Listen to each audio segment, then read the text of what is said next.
Greg Tepper of Dave Campbell's Texas Football and TexasFootball.com here at THSCA Coaching School and Convention in San Antonio, Texas, with the head coach, the head pirate, of the Crandall Pirates, Coach Joe Dale Cary. Coach, appreciate you taking a little bit of time to chat with us. How are things in beautiful Crandall, Texas? They're very well, very well. We've had a great summer, and coaching school is kind of the beginning of the season, so everything's good. We're ready to go. You've been around the block enough times. That's a way of me calling you old. Absolutely.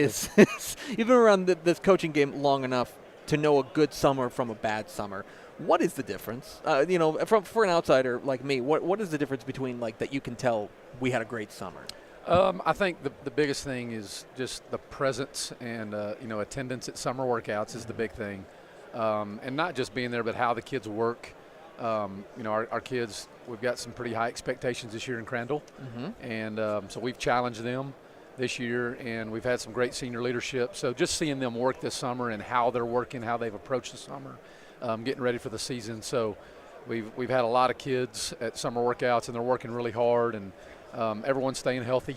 That's another successful summer, with 7-on-7 and all those good things that are going on. So we've stayed healthy, and we've had a lot of kids involved, and they're working really hard. So in my mind, that's success for us. Last year, a 7-5 year, fits and starts. You know what I mean? Sometimes it looked like you guys were really figuring it out, and then other times it just didn't all come together. Do you get the sense that the kids understand that? They understand kind of what was holding you back last year? Absolutely, yeah.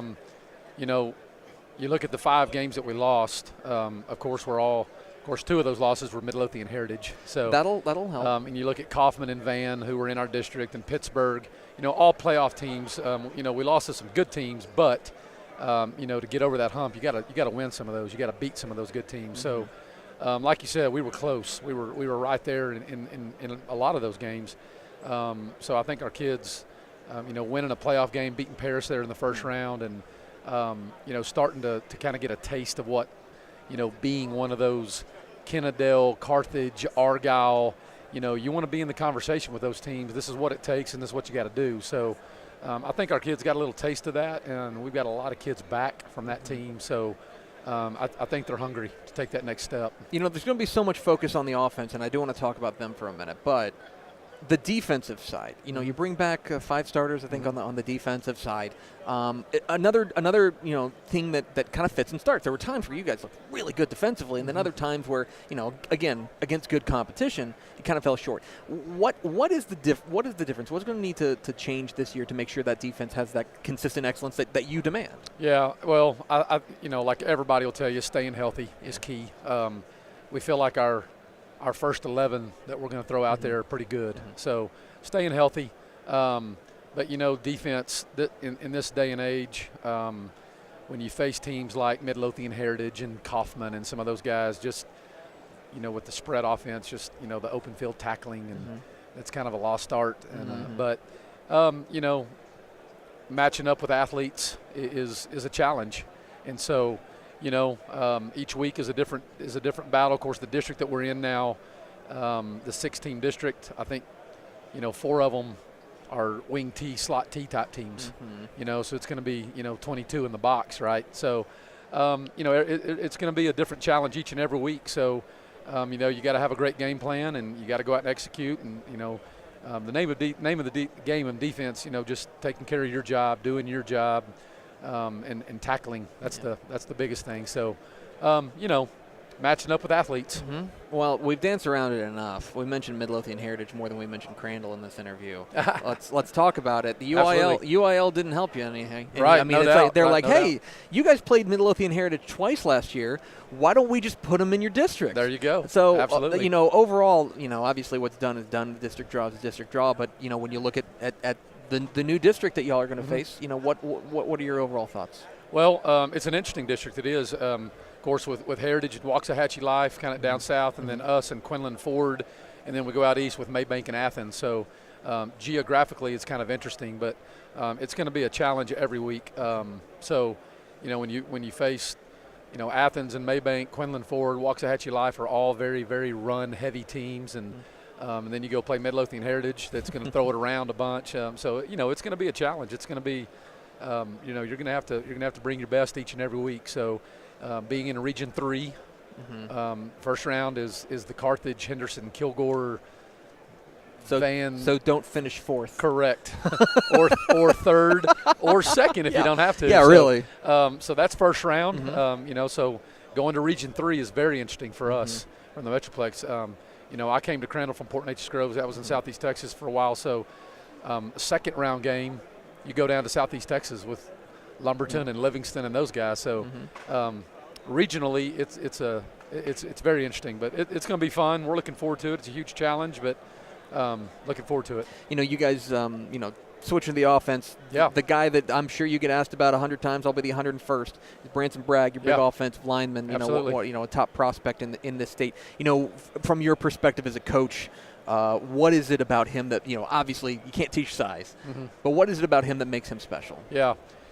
It's funny. I got off the phone yesterday with the Rivals guy from Stanford. Was asking about Branson Bragg. He's committed to Stanford. So the first thing that jumps out at you, he's extremely intelligent. He's very high academically, and that carries over to the football field. He studies the game. He watches a lot of film. So he does all those kinds of things. But Branson. He strives to be the very best in everything he does, and he does not accept, second place. So he is the leader of our football team, and he accepts and embraces that role and does a great job at that, holds his teammates accountable. He pushes us as coaches, and he challenges us, to coach well every day when you have a kid of that caliber. So there's a lot of the intangibles. There's a lot of good football players out there, but just his toughness, his intelligence, his competitiveness, everything that he brings to the game and that he brings to practice every day. I'm a former offensive lineman. There you go. And I love the big hog mollies, but I also know the hog mollies don't get the headlines. That's right. You know what I mean? Yep. So let's just say we're talking about Crandall 3 rounds deep in the playoffs. Okay. Who's the kid that we're going to be talking about that had the breakout year that is going to push you guys to the next level? Is there a kid that you got in mind? Yeah. There's a couple. We're moving a receiver to running back this year. His name's Don Eric Rivers. He was one of our starting receivers last year. And Don Eric is a tremendous athlete. He's a starting point guard on our basketball team. He's a really good athlete, and we're moving him to running back.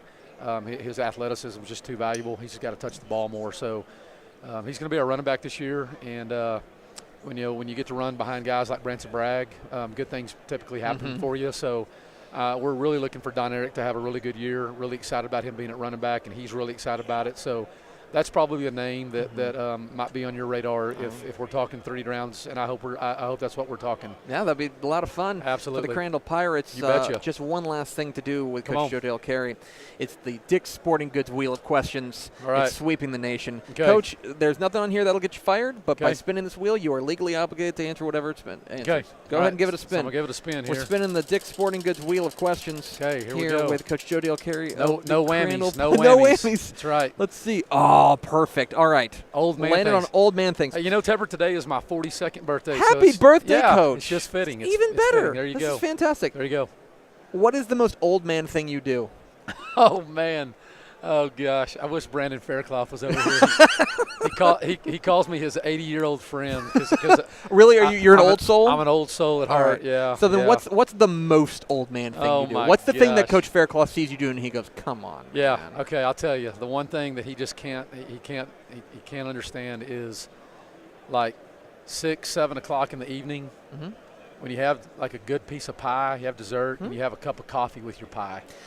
Boy, if that's an old man thing, I'm here for it. Yeah. Fairclough can't. He doesn't No, understand after dinner coffee's great. After dinner coffee. That's my thing, man. Max, are you an after dinner coffee guy? Yeah. He's nodding over here. That's kind of an old man thing. That's kind of an old man thing, but I'll back you up on it. So don't let Brandon Fairclough give you any trouble. Yeah. Okay? I won't. He's Joe Dale Cary. He's the head coach of the Crandall Pirates. Coach, really appreciate it. Thanks, Tep. I appreciate it, man. Thank you, guys.